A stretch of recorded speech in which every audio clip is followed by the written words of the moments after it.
and I don't think Chris is paid for what he's done. Picking up trash on the side of a highway does not make amends for repeatedly striking a woman in her face and sending her to a hospital.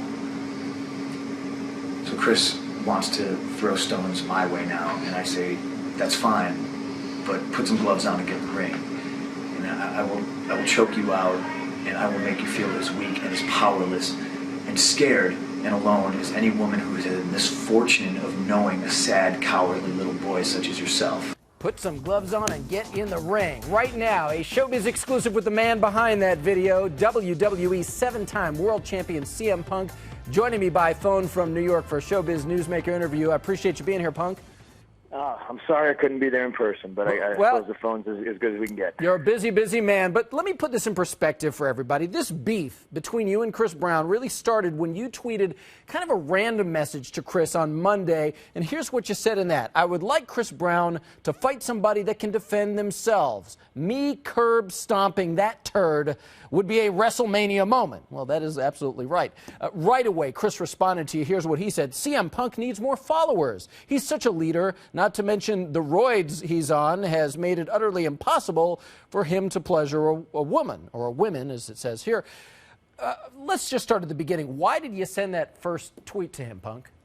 Well, I was having fun on Twitter with a few of my followers, and I was talking about WrestleMania and who I was going to wrestle at WrestleMania. I tweeted a whole bunch of people, actually.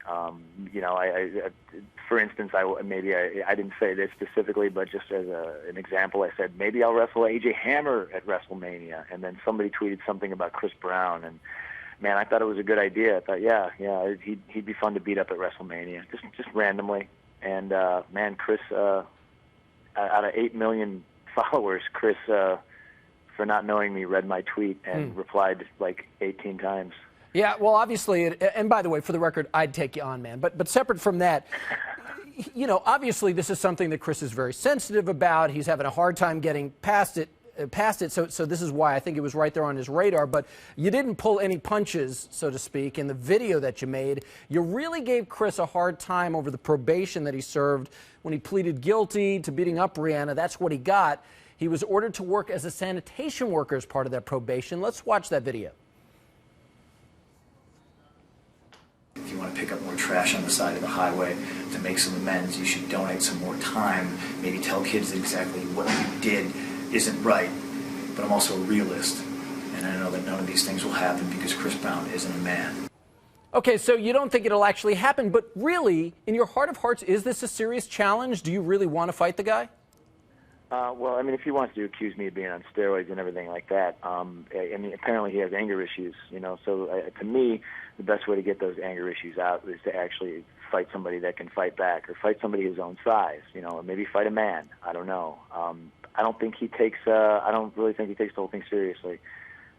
Him doing severe bodily harm to a woman, to me, is the most deplorable thing that he's obviously ever done. I don't think he's paid for it. He thinks winning a Grammy has absolved him of all wrongdoing, you know. I mean, and that's the thing that really kind of just set this whole thing off, is how the Grammys allow him to perform. It's like, okay, I can let that slide, you know. I'm all about forgiveness. I'm definitely about second chances.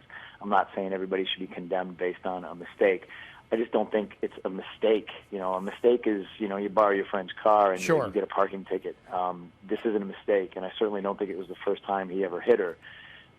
You know, does it seem like I'm bringing things up like 3 years later? Well, you know, maybe. Well, I just worry it's going to happen again. And here's the thing, you know, he does want everybody to forgive him, but what he also wants is for everybody to forget, and I don't think that's going to happen anytime soon. Got to leave it there. CM Punk, I do appreciate you being with us tonight. Thank you. Thanks for having me on. Appreciate it. You got it.